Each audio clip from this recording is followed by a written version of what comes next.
Bonjour,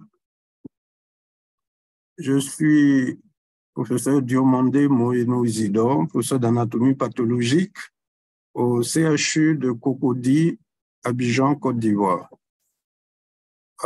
Nous allons cet après-midi parler de l'approvisionnement et de la gestion des stocks au niveau du laboratoire.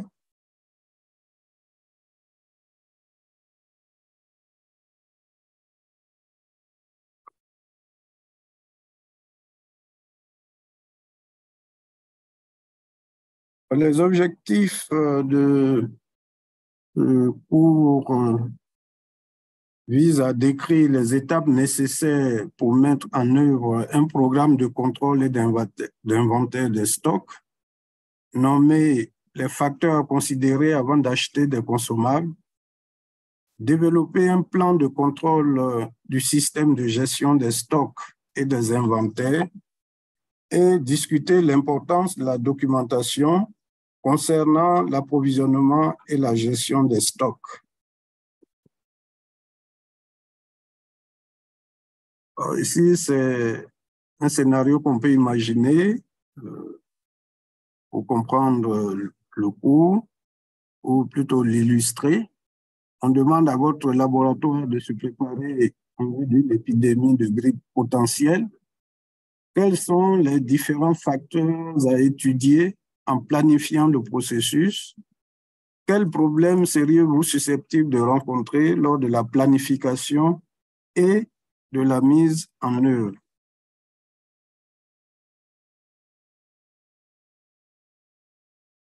Pour essayer de répondre à ces préoccupations, nous allons donc parler de l'approvisionnement et la gestion des stocks en rappelant, comme toujours, le système de gestion de la qualité avec ces 12 éléments auxquels nous sommes habitués maintenant. Nous n'allons pas trop insister dessus. Nous dirons en introduction que l'approvisionnement, la gestion des achats et des stocks est une composante essentielle du système de gestion de la qualité. L'efficacité et la rentabilité des activités du laboratoire vont aboutir à une disponibilité ininterrompue des réactifs consommables et services, puisque l'incapacité de réaliser des tests va perturber fortement les activités de soins, de prévention et les programmes de santé publique. Donc, c'est vraiment un élément clé non seulement de la gestion du laboratoire, mais de la mise en œuvre de systèmes de gestion de la qualité au niveau du laboratoire. Les méthodes d'approvisionnement en réactifs et consommables varient entre les laboratoires. Certains laboratoires peuvent être autonomes dans l'approvisionnement en réactifs et en consommables, pouvant ainsi payer directement leurs besoins en consommables. Mais ce qu'il faut savoir, c'est que dans la majorité des pays, surtout dans le secteur public, un système d'approvisionnement national est en place avec généralement un entrepôt central ou une centrale d'achat qui assure la distribution. Nous, par exemple, en Côte d'Ivoire, nous avons la pharmacie de la santé publique, en abrégé PSP, qui s'occupe donc de pouvoir payer les consommables et approvisionner les différents services. Dans ce cas, les donateurs jouent alors un rôle majeur dans l'approvisionnement en consommables et réactifs. Après cette introduction, nous allons dire un mot sur les bénéfices et les défis de la gestion des stocks. En termes de bénéfices, une gestion des stocks évite le gaspillage dû aux réactifs et consommables mal stockés ou aux réactifs périmés dès avant l'utilisation. Elle permet aussi de mettre en place un programme de gestion et d'approvisionnement des stocks qui va assurer une disponibilité des consommables et réactifs à tout moment, un achat de réactifs de haute qualité à coût abordable. Il va sans dire que la disponibilité des consommables et réactifs est vraiment un élément clé de la gestion de nos services. Et lorsque des ruptures se produisent en cours d'année, cela impacte gravement le système de soins. Comme autre bénéfice, nous pouvons noter qu'un programme de gestion et d'approvisionnement des stocks assurera que les réactifs et consommables ne soient pas abîmés du fait d'un stockage inapproprié, conservés et utilisés au-delà de la date de péremption. En principe, il ne faut pas utiliser un réactif au-delà de la date de péremption puisque cela va impacter la justesse des diagnostics que nous effectuons au niveau du laboratoire. On peut donc dire qu'un programme de gestion du stock va permettre des fournitures réactives toujours disponibles, moins de gaspillage au niveau du laboratoire et un respect du budget alloué, l'argent étant toujours le nerf de la guerre. Tout ceci va aboutir à une qualité de prestation et de fonctionnement maintenue au niveau du laboratoire. Mais mettre en place une politique de gestion des stocks amène à affronter quelques défis. Un des défis auxquels on sera confronté, c'est l'équilibre entre la disponibilité du stock et les dates de péremption des produits. Il va sans dire qu'il est important que les produits que nous utilisons soient toujours actifs au moment où nous les utilisons dans nos machines. En effet, il faut savoir que la durée de vie des réactifs varie selon les réactifs. Par exemple, pour les réactifs de radioimmunologie peuvent se périmer en 3 à 8 semaines. Certains quittent 4 à 12 mois. Les antisérums, 1 à 4 ans. Les disques d'antibiotiques peuvent durer jusqu'à 3 ans. Les milieux de culture prêts à l'emploi, 1 à 2 mois, et les milieux de culture déshydratés, 3 à 5 ans. Donc, la durée de vie des réactifs est variable selon le type de réactif. D'où la nécessité de maîtriser cette notion pour pouvoir gérer de façon efficace le laboratoire. Un des défis auxquels on est confronté aussi, c'est que l'équipement et les consommables reçus ou provenant de donations doivent répondre aux besoins des clients et des activités du laboratoire. C'est un peu le problème des dons, parce que les dons, souvent, si le laboratoire n'est pas impliqué dans la conception de ces dons-là, on peut recevoir des dons qui vont être totalement inutiles à nos activités. Les responsables doivent donc pouvoir refuser une dotation. Bon, c'est assez difficile, mais de manière diplomatique, il faut pouvoir dire que cette donation n'est pas utile pour le laboratoire afin d'éviter de compromettre de futures offres.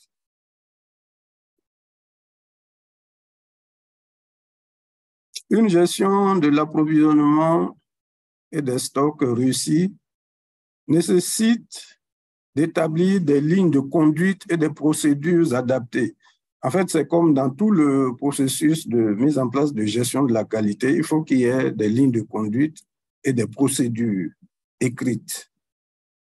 Alors, dans ce cadre de gestion de l'approvisionnement et des stocks, les principaux points importants à étudier c'est d'abord les qualifications du vendeur et ou du fabricant. Il faut bien s'intéresser à ces éléments pour éviter de commander ou de recevoir des réactifs ou des consommables qui pour nous ne seront pas utiles. Les conditions des contrats d'approvisionnement sont aussi un point important pour la mise en place du système. Nous en reparlerons dans le cours dédié aux équipements, puisque le contrat doit pouvoir garantir à la longue la pérennité des produits que nous recevons. La réception, le contrôle, les tests, le stockage et la manipulation des marchandises doivent être aussi concernés par les lignes de conduite. Les lignes de conduite pour le stockage et la manipulation des marchandises dès leur réception au niveau du laboratoire doivent être écrites. De même, le suivi des réactifs utilisés pour chaque patient est important aussi à étudier, ainsi que l'évaluation et la gestion du stock, le contrôle des dates de péremption, l'expédition des marchandises au laboratoire satellite. Souvent, un laboratoire central, si on peut l'appeler ainsi, peut avoir sous lui des laboratoires dits satellites auxquels il peut se référer ou bien qui sont sous sa direction et auxquels il peut envoyer des réactifs ou des consommables. Tout ceci doit être l'objet de procédures écrites. Donc, ces points principaux de la mise en place du système de gestion des stocks vont concerner donc le laboratoire qui va recevoir des consommables. Donc, il doit s'intéresser à gauche, on le voit, aux vendeurs, aux qualifications du vendeur, les caractéristiques du contrat, tout ce qui concerne la livraison et qui va permettre de recevoir des produits au niveau du laboratoire. Ensuite, une fois les produits au niveau du laboratoire, l'inspection, le contrôle, la prise en main, le stockage, les conditions d'accès aux produits, la maintenance, la mise en place de registres, les dates d'expiration et la rotation de stock font l'objet de procédures et de lignes de conduite, de même que l'utilisation des produits et le suivi de l'utilisation des produits après leur installation ou leur réception au niveau du laboratoire. Et à gauche, nous matérialisons la relation entre le laboratoire et les autres laboratoires satellites. Ces relations-là doivent être aussi l'objet de procédures écrites.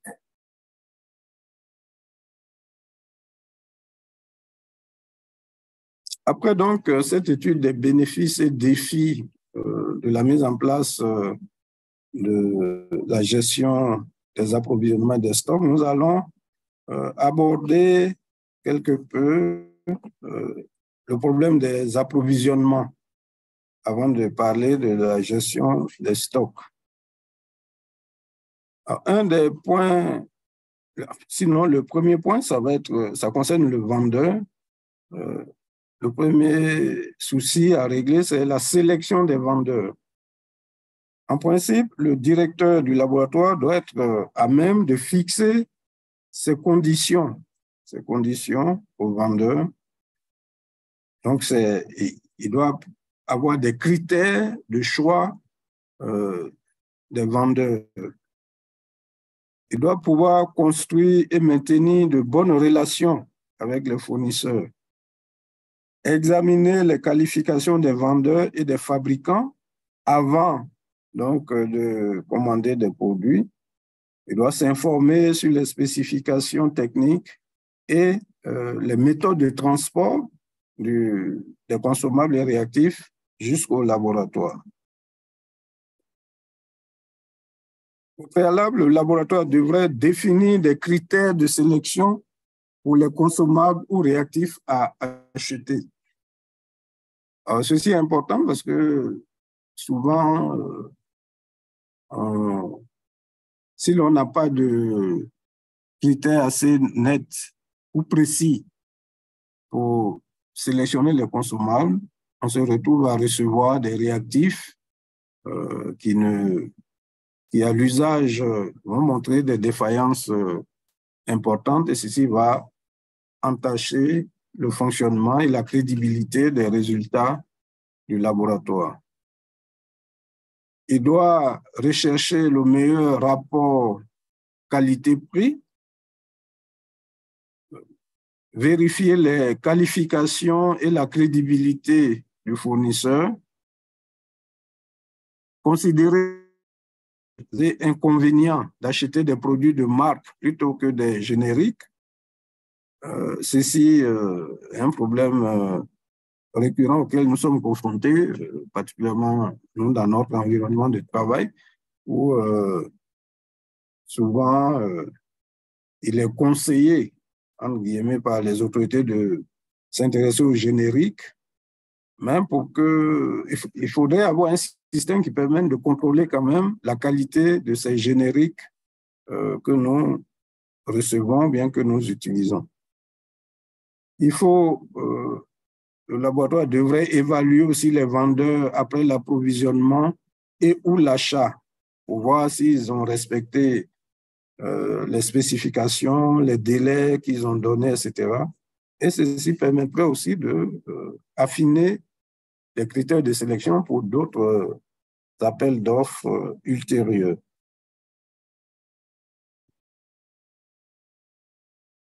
En ce qui concerne les approvisionnements,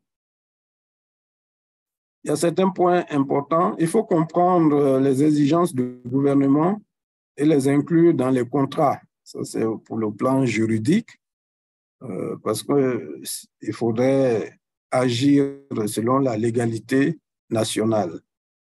Négocier le meilleur rapport qualité-prix, nous en avons parlé tout à l'heure, revoir tous les contrats pour être certain que les conditions du laboratoire seront respectées. Concernant les modalités de paiement, les dispositions prises pour assurer la disponibilité et la livraison des réactifs et consommables, se renseigner sur l'existence de pénalités en cas de rupture de contrat. Tout ceci pour éviter que le laboratoire soit pénalisé au cours de son exercice par une rupture abusive de consommables ou de réactifs. Alors, nous allons maintenant nous intéresser au programme de gestion de stock en parlant des étapes de la mise en œuvre. Alors, pour mettre en œuvre un programme de gestion du stock, je pense que l'une des choses importantes, c'est d'attribuer les responsabilités. Qui fait quoi? Quelles sont les responsabilités du directeur de laboratoire? Qui va superviser le processus?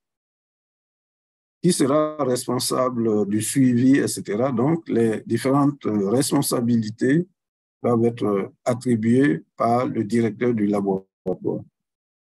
Il faut procéder à l'analyse des besoins, nous en dirons un mot, établir le stock minimum nécessaire pour une période de temps appropriée, développer les formulaires et registres nécessaires aux différentes étapes de la mise en œuvre du programme, établir un système pour recevoir, inspecter et stocker les consommables, entretenir un système de gestion de stock dans tous les lieux de stockage et pour tous les réactifs et consommables utilisés.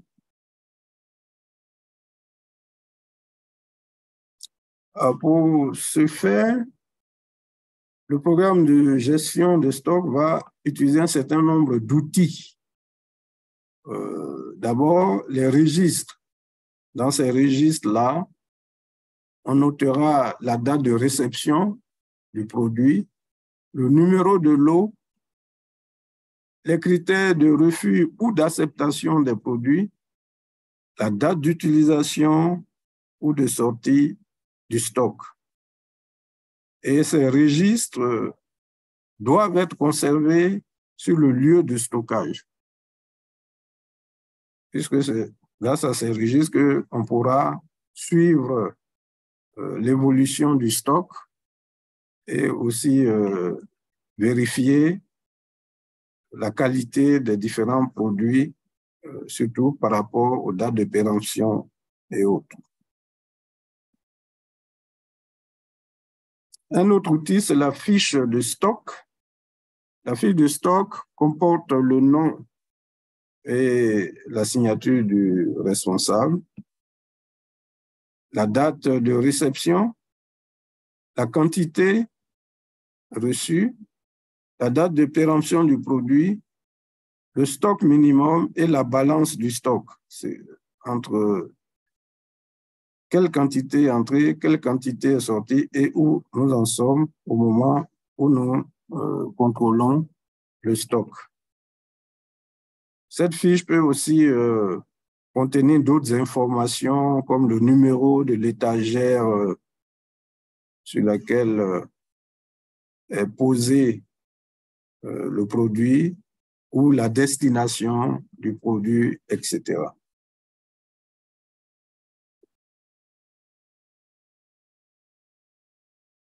Alors, en dehors des outils, nous l'avons dit, un des éléments clés de la mise en place du programme de gestion des stocks, c'est l'analyse des besoins. Cette analyse va se baser sur d'abord la liste de toutes les analyses réalisées et identifier tous les consommables et réactifs nécessaires pour chaque analyse. Ensuite, il faut estimer les consommations en réactifs et consommables sur une période de temps donné. Ça peut être par semaine, par mois, par année, etc., ou par trimestre.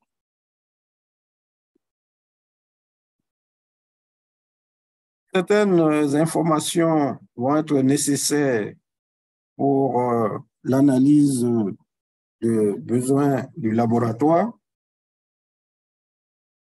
Il va falloir avoir une description complète de chaque article utilisé, le nombre de colis ou le nombre d'unités dans lesquelles les articles sont livrés.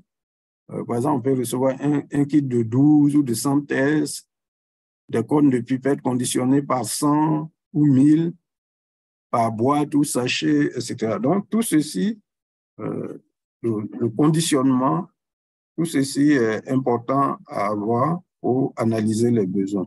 La consommation mensuelle approximative, c'est-à-dire la quantification de ce qui est consommé par mois, nous y reviendrons. Le temps requis pour recevoir la commande fait partie aussi des informations nécessaires à la à l'analyse des besoins. L'espace et les conditions de stockage. Il serait en effet aberrant de commander des produits, des appareils ou des réactifs pour lesquels nous ne disposons pas d'espace de stockage ou bien de conditions appropriées pour leur stockage.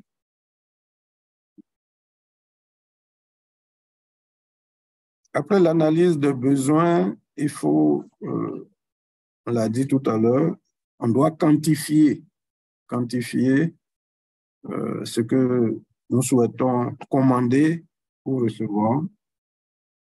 Il y a deux façons de quantifier. La méthode de calcul de la quantité requise pour une période donnée est donc ce qu'on appelle la quantification.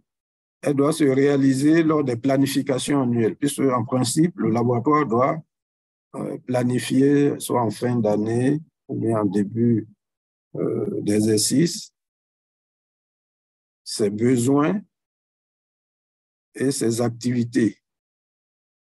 Cette quantification prend en compte la consommation usuelle des consommables et réactifs et on doit y ajouter les besoins en maintenance, les ressources humaines, le matériel de bureau, etc.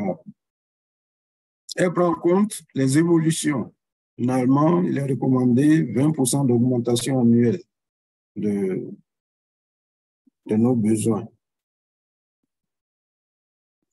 Cette quantification va donc permettre la disponibilité des fournitures en cas de besoin. Donc, ça va éviter les ruptures en fourniture. Elle va aussi éviter le surstockage et le gaspillage d'articles. Estimer le budget annuel nécessaire, permettre une meilleure planification et permettre de prendre des décisions et contrôler la performance du système. Donc, c'est un aspect important de la mise en place du programme de gestion de stock. Alors, on a deux grandes catégories de quantification. Il y a la quantification basée sur la consommation, qui prend en compte les consommables réellement utilisés, les consommables gaspillés, périmés ou abîmés, les consommables en rupture de stock plus de 15 jours sur l'année. Et ceci va nous permettre de faire le point de ce que nous consommons dans l'année. En matière de santé publique, on peut faire aussi une quantification des stocks, mais qui est basée sur la morbidité, c'est-à-dire le nombre réel d'épisodes de la maladie dans la population. Pour ce faire, on doit pouvoir avoir la taille de la population, connaître l'incidence de la maladie, avoir des données de morbidité exactes et des lignes de conduite standardisées de traitement. C'est à partir de, si le traitement est standardisé, on peut savoir la quantité de produits utilisés pour le traitement.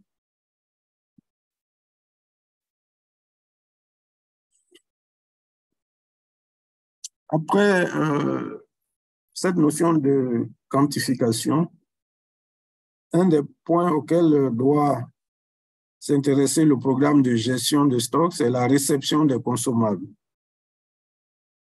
Il faut inspecter les commandes à la livraison. Ceci apparaît évident, mais c'est un point important.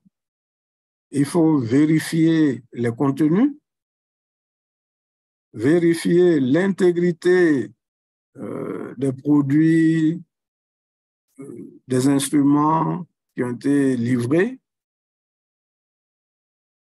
avant de signer le bon de livraison, enregistrer la date de réception et de péremption de chaque produit et ranger les articles selon la règle du FIFO, First Expired, First Out.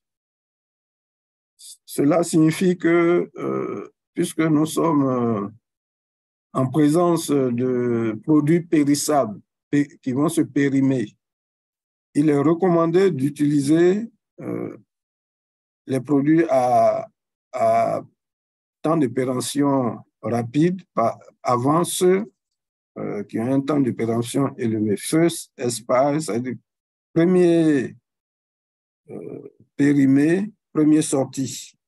Donc, lorsque nous avons fait notre rangement de nos produits, il faudrait que en avant, c'est tout juste au contact de la personne qui l'utilise, il y a les produits qui ont une péremption rapide et les autres vont être mis à l'arrière. Il va falloir créer ou mettre à jour des registres. Ces registres qui permettent de vérifier donc les commandes que nous avons reçues. En ce qui concerne le stockage des consommables, il est important d'avoir un local dédié au stockage, un local propre, organisé, fermé, bien ventilé, sans contact avec le soleil, puisque les conditions de température souvent influencent la conservation des produits.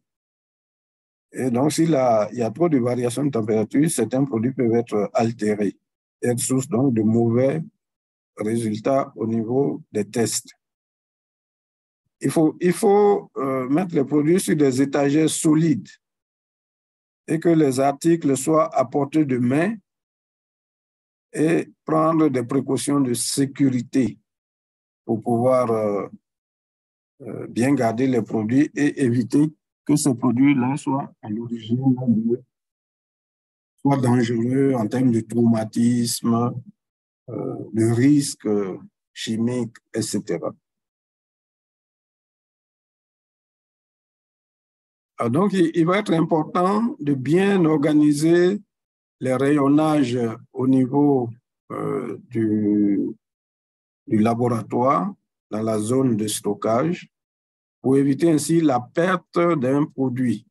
Parce que, perte entre guillemets, puisque le produit est là, mais étant mal rangé, il est souvent difficile à trouver. Ça permet de gagner du temps.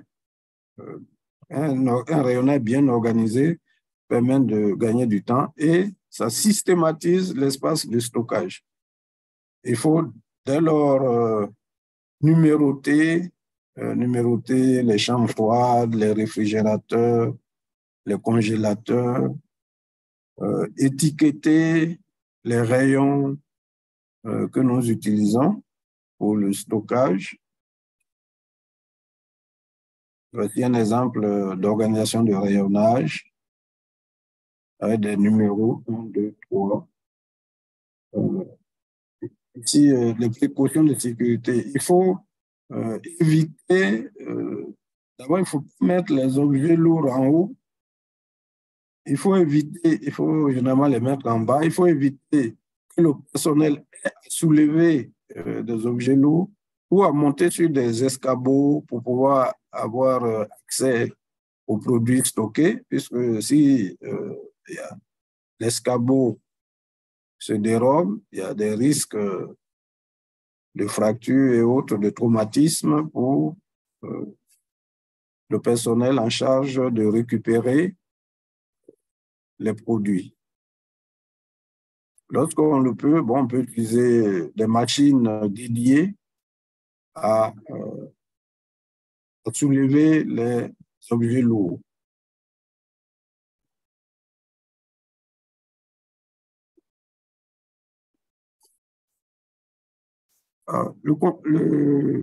La gestion du stock, après donc ces éléments sur le stockage, concerne aussi le contrôle du stock. Il faudrait mettre en place un contrôle continu du stock. Et pour ce faire, le premier point, c'est d'assigner la responsabilité de chaque tâche à une ou à des personnes appropriées pour le contrôle. S'assurer que tous les réactifs et consommables font partie du système. Mettre en place la gestion de stock dans tous les lieux de stockage au niveau du laboratoire. Compter les réactifs et consommables toutes les semaines pour vérifier le système. S'assurer que tous les registres sont mis à jour régulièrement. Et il faut donc un responsable pour réaliser toutes ces activités. Ainsi donc, la gestion des stocks, en résumé, va consister à attribuer les responsabilités, maintenir le système de gestion dans tout le laboratoire. Ça ne sert à rien d'avoir un laboratoire et de mettre en place un système de gestion pour quelques unités. Il faut qu'il y ait une harmonisation pour rendre le système plus efficace et plus efficient. Il faut procéder à des inventaires hebdomadaires et à la mise à jour du stock de produits.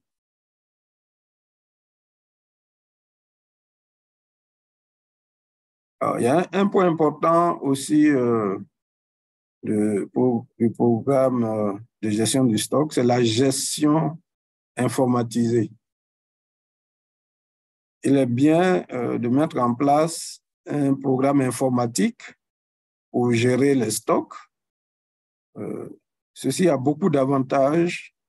Ça permet d'avoir un état exact du stock, de classer ou de classifier les produits, de gérer les dates de péremption, puisqu'on a vu qu'un des problèmes cruciaux auxquels nous sommes confrontés, c'est la péremption de nos réactifs. De faire des statistiques, ces statistiques-là pourront nous permettre de planifier les ordres d'achat. Ça permet aussi de gérer la distribution dans les différentes unités ou bien dans les différents laboratoires et les tâches de gestion de stock, contrôle, suivi, inventaire et autres vont être facilitées avec l'usage de l'outil informatique. Les quelques inconvénients qu'on peut y trouver, c'est généralement la nécessité d'acquérir un ordinateur, ce qui peut souvent revenir cher, et aussi de former le personnel. Il faut former le personnel à l'usage de l'outil informatique.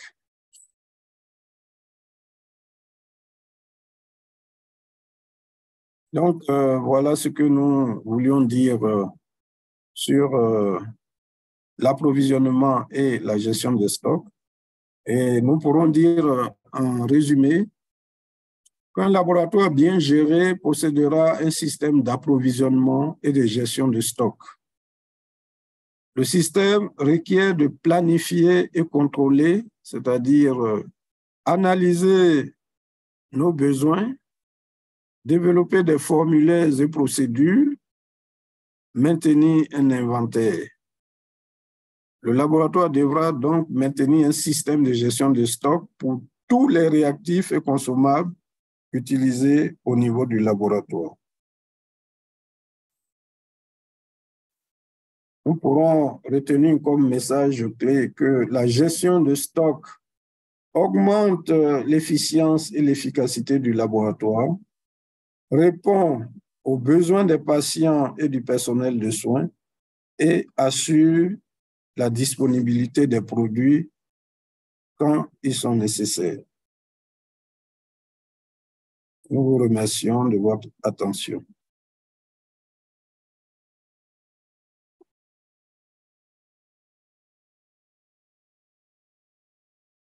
I'm finished.